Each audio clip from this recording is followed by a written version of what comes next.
Olá pessoal, tudo bem?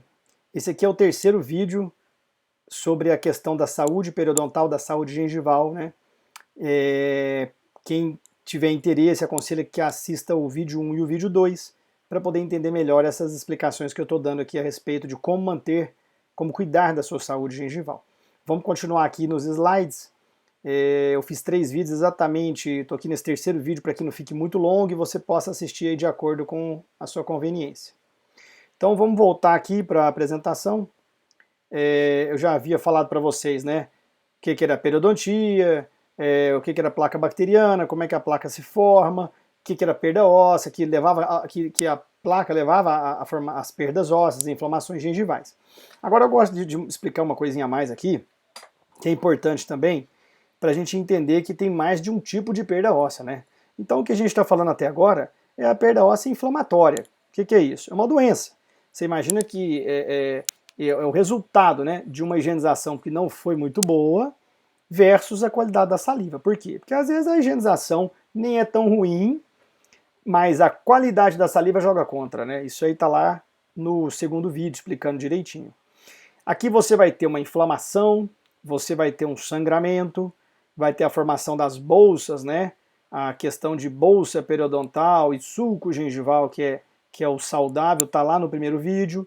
Vai ser uma perda óssea lenta, que vai se somando ao longo do tempo e é irreversível. Então a preocupação toda de fazer esses vídeos, explicar e tentar fazer isso de uma forma que atinja muitas pessoas, porque é uma coisa que não tem volta. Se você descobre isso aí numa fase da vida muito avançado, de uma doença muito avançada, você não tem muito o que fazer mais.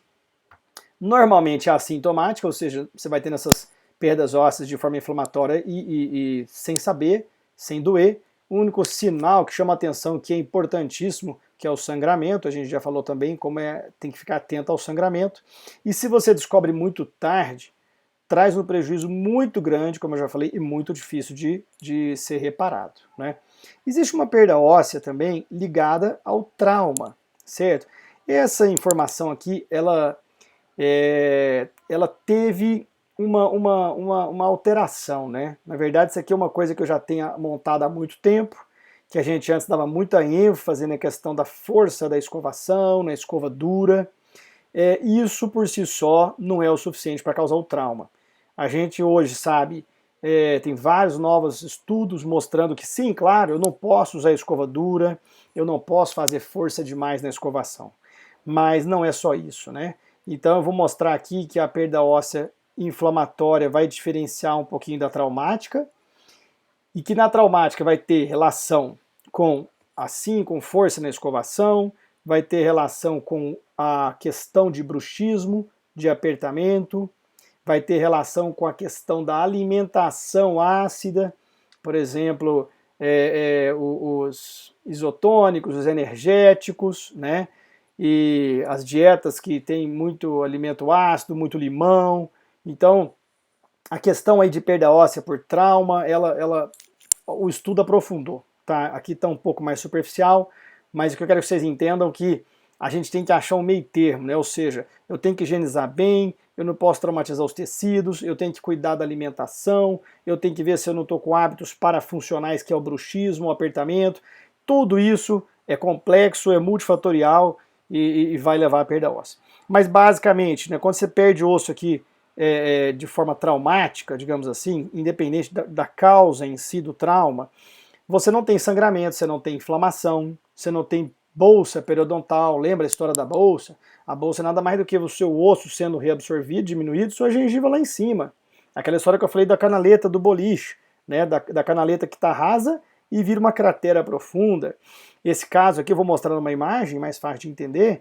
Gengiva e osso vão abaixar juntos, vão descer juntos, que vai ter lá uma perda óssea com uma retração gengival.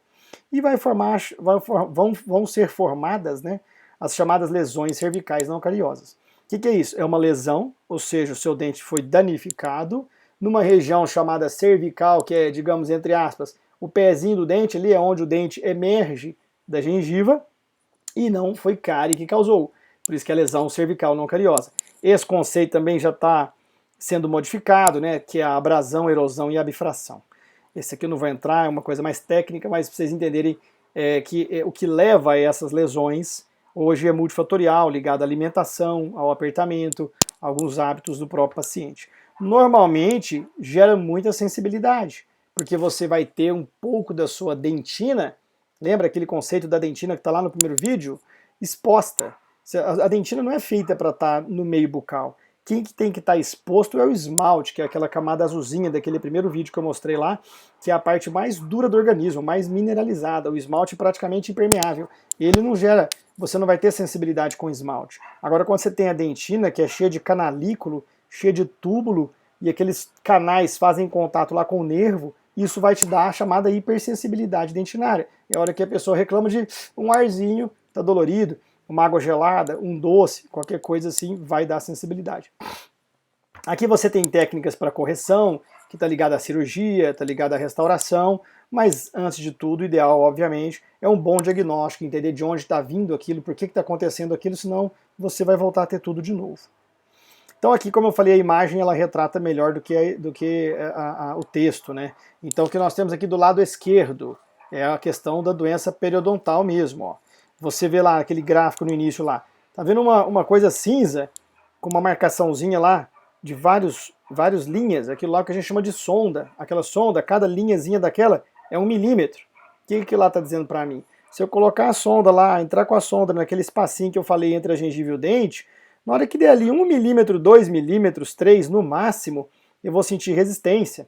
Eu vou sentir que não vai descer mais. E não desce por quê? Porque a gengiva, desculpa, porque o osso, que é o amarelinho lá, tá logo lá embaixo. O osso tá mostrando assim, olha, eu tô aqui, não adianta querer descer que eu sei mais.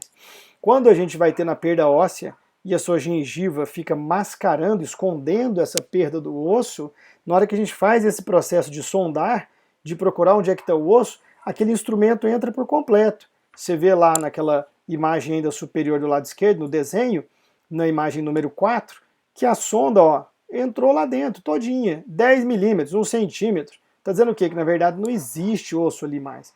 E quando a gente for tratar isso aí, que é remover os agentes agressores, eliminar, digamos, aquele resto de gengiva que está lá, aquele osso não vai crescer de novo. Aquela situação vai ter o resultado em que o seu dente vai ficar com um monte de raiz exposta, né? Então na imagem inferior, imediatamente inferior do lado esquerdo, você vê uma situação aí de uma doença periodontal, de uma doença gengival avançada, né? Infelizmente, com grande chance de perda já desses 4 dentes anteriores. Aquele monte de gosminha branquinha lá é a placa bacteriana, ou seja, não tem nenhum resto de comida. Tem nada ali que você fala, vou passar o fio dental, não tem nada para limpar. O que tem que limpar lá é a placa, e aquela placa levando uma perda óssea enorme, né? E do lado direito, aqui já é um pouquinho diferente. Aqui, como eu falei, não vou entrar no mérito se é questão de oclusão, né, de mordida, de apertamento, de escovação, do que for. Mas você vê que é diferente. Você vê que ali a gengiva e o osso desceram juntos e fez até um desgaste na raiz do dente, né? Esse desgaste pode ter a ver com a força da mastigação, pode ter a ver com a escovação e daí por diante. E o desenho lá embaixo mostrando que vão ser expostos aqueles túbulos, ou seja, os canais que fazem contato lá com o nervo vão ficar à mostra, vão ficar disponíveis ali no meio bucal. Por isso que vai gerar muita sensibilidade. Aqui do lado esquerdo, ó, você vê que foram feitas algumas restaurações, né? A cor nem tá grande coisa, mas é porque o paciente tinha muita sensibilidade e a gente cobriu para poder minimizar a sensibilidade do paciente, daí por diante. Do lado direito, você vê que foi feita uma cirurgia. Aí você pode pensar, por que não faz sempre a cirurgia? A cirurgia ela tem que ter uma indicação. Esse é um outro assunto também, mais complexo, mas não adianta o cara falar, eu sou um ótimo cirurgião, eu sei fazer. Não, tem que ter alguns requisitos lá, que a gente faz uma avaliação e olha e fala, opa, aqui dá para fazer a cirurgia, vai funcionar bem, vai cobrir tudo. Ou não, não dá. Caso em que não dá, se for o caso, temos que pensar em restaurar. Quando der para fazer a cirurgia, melhor. Em alguns outros casos, tem que associar a cirurgia com restauração. Tem que fazer os dois processos ao mesmo tempo para poder recuperar. Muito bem, essa questão de tipos de escova, cremes dentais e enxaguatórios bucais, para finalizar, eu vou deixar para o próximo vídeo para a gente fechar essa sequência de vídeos sobre a questão da saúde gengival, tá ok? Aguardo vocês, muito obrigado pela atenção, forte abraço.